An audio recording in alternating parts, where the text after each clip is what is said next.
আমরা যখন প্রোডাক্টিভ হওয়ার কথা চিন্তা করি, লাইফে কোনো একটা গোল অ্যাচিভ করার কথা চিন্তা করি, আমরা সবসময় মাথার ভিতরে যে জিনিসটা আসে সেটা হচ্ছে যে ভাই আগে একটু প্ল্যান করতে বসি, যে 3 মাস পরে কি হবে, 6 মাস পরে কি হবে, 1 বছরের ভিতরে কি কি করব, মানে বিশাল ফ্যান্সি একটা প্ল্যান করতে থাকি যে, এবং প্ল্যান অ্যান্ড স্ট্র্যাটেজি যতভাবে সাজানো যায়। এবং ওই প্ল্যানিং অ্যান্ড স্ট্র্যাটেজি করতে যেটা হয়, ধরো আজকে তুমি এই সেশনের পরে চিন্তা ভাবনা করলা যে জীবনে অনেক সময় নষ্ট করে ফেলছে, আজ সময় নষ্ট করবো না, এন্ড কি কি কাজ বাকি আছে, তাহলে একটু প্ল্যান পরিকল্পনা করতে বসি এবং আগামী 1 মাসের ভিতরে কি কি অ্যাচিভ করবো ফাটাফাটি জিনিস একটু খাতা কলমের ভিতরে লিখে ফেলি, 2টা টু ডু লিস্টের অ্যাপ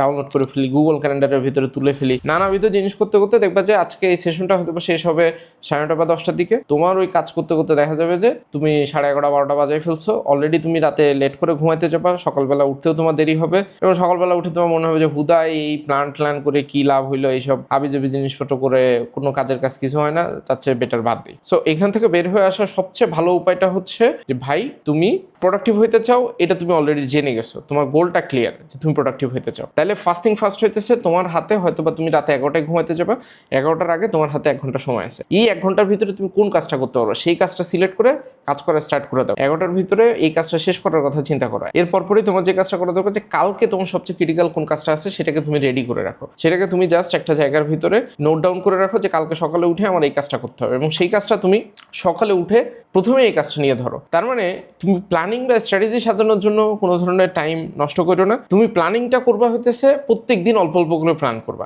আজকের কাজ আজকে আগে শেষ করবা, তারপর কালকের জন্য প্ল্যান করবা, কালকে যেয়ে কালকের কাজটা আগে শেষ করবা, তারপর পরশু দিনের প্ল্যান করবা, এবং অল দ্য টাইম আজকের কাজটা যখন শেষ হয়ে যাবে, শেষ হয়ে যাওয়ার পরে যদি তোমার কাছে এনার্জি থাকে, তখন তুমি একটু খাতা কলম নিয়ে একটু ক্যালেন্ডারটা ওপেন করে দেখতে পারো যে আগামী 7 দিন কি কি কাজ করতে হবে, সেগুলো তুমি একটু সাজিয়ে ফেলতে পারো কিনা। কারণ প্রথম কাজ হইতেছে যে তোমার যেটা করা দরকার সেটার কিছু অংশ তুমি আগে শেষ করে ফেলো, যাতে করে তোমার ভিতরে এই গিল্টি ফিলিংসটা না আসে এবং কোনোভাবে তুমি আপসেট যাতে ফিল না করো।